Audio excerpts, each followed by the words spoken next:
This is a very special day for Dream Shield. We are in the company of Aros Crystos, who is a galactic emissary who did a soul exchange in 1957 to be able to be here with us, to guide us through what has happened, what is happening here. Could you tell us a little bit about yourself and how that exchange came in? Oh my goodness. Well, actually, how it took place was that when I was about 10 years of age, I woke up one morning telling my mother I'm not scared of dying anymore. And she looked at me very confused and said, "What do you mean?" And I said, "Well, I went to heaven last night." And because a few years earlier or a year earlier, there had been so many people dying all around that I was even scared of picking up the phone. So it was really a very, very important statement. And then later on I realized that this exchange, soul exchange, had taken place. And after that, I started having these information about different realities and dimensions and starships and star beings and all of that. And it was almost like a matter of fact. Just to give you an example, in school, I couldn't put together 5 and 5 and get it to be 10, right? And at the same time, I could describe how starships flew in and out of different dimensions. And it was very clear to me, it was like, why wouldn't, this is easy stuff.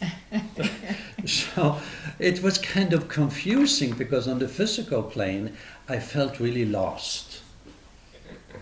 And at the same time, I had these insights.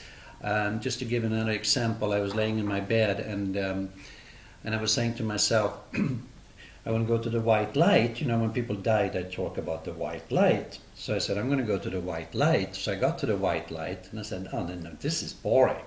I want to go further. So so I transcended into a whole different place.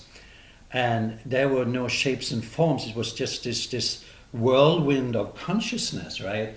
And I was a spark of this divine energy that which you just soar all over the place. And at the same time, I had a real sensation that I could have a human body or a vehicle as well as at the same time. And these things was my entertainment, because what presented itself around me was pretty boring. And I felt really out of touch with so many things because the way people were living their lives, I couldn't relate to it. So you couldn't relate, but what was your purpose in coming and doing the soul exchange? What was the purpose in that? Well, when I also in that time frame, I looked into my hand and I said to myself, "Oh my goodness, I'm like so ancient. Why am I doing this again?" The problem is that the more enlightened you are, the more compassionate you become. And so when you're compassionate, becomes such a pattern that when you see a planet or civilization that are in a lesser understanding, you really want to go there and shed some light. And so I came here again, and then I realized I'm not doing this again. I am tired.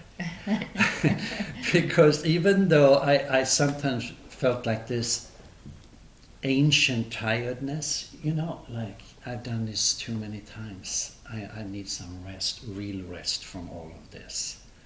And then, of course, I was told I have full earth duty,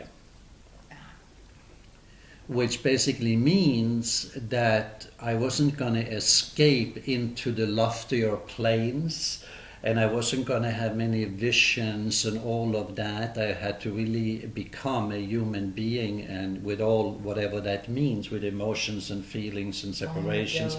The whole scheme, right? And it was very uncomfortable because I realized I was living two people's lives, because when you walk into a body, even the DNA and the consciousness are still kind of lingering in certain places within that body. So for most of my life, I've lived 2 lives. And sometimes I would have said to myself, I would never do that. That has nothing to do with me, right?